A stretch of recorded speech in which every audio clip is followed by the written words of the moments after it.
In life, we often make decisions very quickly. We believe our thinking is correct, and we assume that if someone thinks differently, they must be wrong. We rarely stop to listen. We rarely try to understand another person's reason. But the truth is, life is not that simple. Almost every problem has more than one solution. When we reject another opinion without listening, or judge someone without understanding their situation, we block our own growth. That misunderstanding becomes the biggest obstacle in our learning journey. Today's story teaches us this powerful lesson in a very simple way. It shows how wisdom does not always come from age or position. Sometimes it comes from innocence.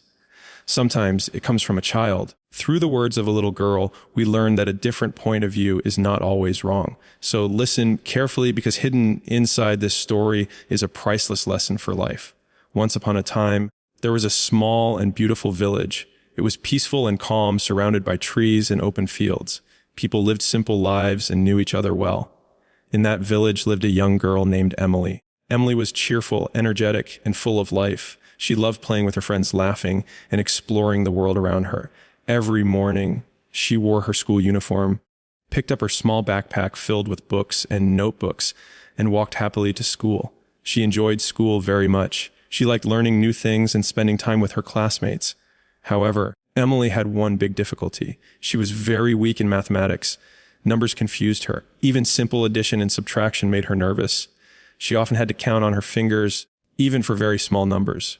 At her age, this was not unusual, but as time passed and other children improved quickly, her family slowly began to worry.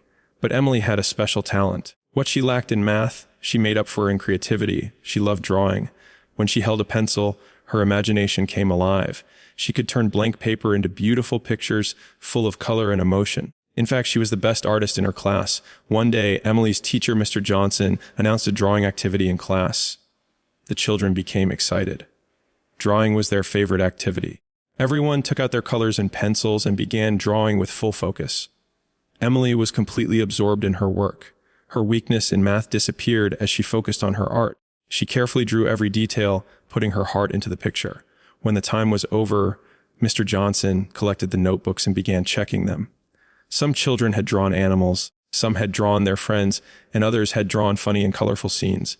Mr. Johnson understood the level of his students, so he encouraged each child with kind words and a signature. When he reached Emily's notebook, he paused. Her drawing was special. Smiling, he wrote, "Excellent work, Emily.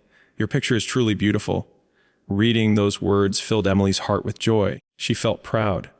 She thought about showing the drawing to her mother and imagined the happiness on her face. Soon the school bell rang, and the children rushed outside. Some ran to the playground. Some went to the canteen. Emily had brought lunch from home, but she didn't like eating alone, so she joined her friends at the canteen. While ordering food, Emily again faced her weakness. She struggled to calculate the price, and one of her friends had to help her. Slowly, everyone realized that Emily was not good at math. After lunch, it was time for math class. Mr. Johnson began teaching a very simple addition lesson. He took 3 apples from his desk and held them up. "Children," he said, "imagine I give you 1 apple, then another apple, and then 1 more. How many apples do you have in total?" Most students answered together confidently. When it was Emily's turn, she hesitated. She looked at her fingers and began counting slowly. After a moment, she smiled and said, "Sir." Mr. Johnson was surprised, but he stayed calm. He thought maybe Emily was confused or distracted, so he changed the example. "All right, Emily," he said gently. "Now imagine I give you 1 strawberry, then another, and then 1 more. How many strawberries will you have?" Emily counted again on her fingers and replied happily, "3, sir." Johnson nodded. He was pleased. But then he returned to the apple question. He placed the apples into Emily's hands one by one. "Now count again," he said. 1 apple, another apple, and 1 more. How many apples do you have?" Without hesitation, Emily replied, 4, sir." This time Mr. Johnson became frustrated. His voice became slightly louder. "You can count strawberries correctly," he said, "but why can't you count apples? I gave you only 3 apples.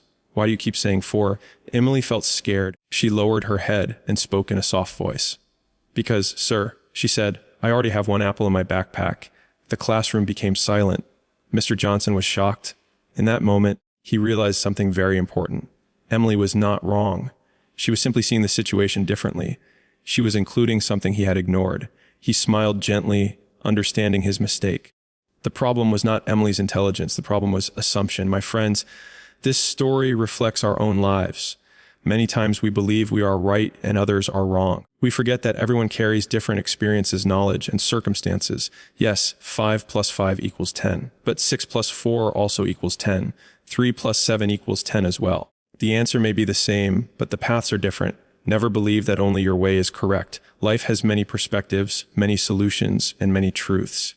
Before judging someone, listen carefully. Try to understand what they see and what they carry in their backpack of life.